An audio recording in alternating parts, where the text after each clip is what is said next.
Toto je moja štvrtá návšteva Ukrajiny počas môjho prezidentského mandátu a je to návšteva, ktorá je posledná vzhľadom na to, že sa mi 15. júna končí prezidentský mandát.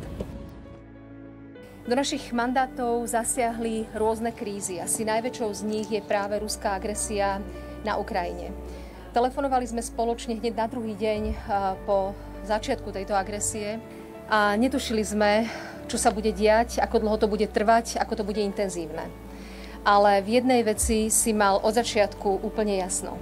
A to je, že tvoje miesto je tu v Kyjeve na Ukrajine. Som veľmi hrdá za pomoc, ktorú Slovensko a ľudia na Slovensku Ukrajine poskytli a poskytujú. Mám tým na mysli solidaritu, ktorá sa veľmi nedávno ukázala v podobe zbierky na kúpu munície. Dokonca sme dnes už na sume, ktorá prevyšuje 4 milióny eur. Bol to jasný signál, že ľuďom na Slovensku na pomoci Ukrajine záleží. A ako sa na Slovensku hovorí, v núdzi poznáš priateľa, som presvedčená o tom, že ľudia na Slovensku sú stále priateľmi Ukrajiny.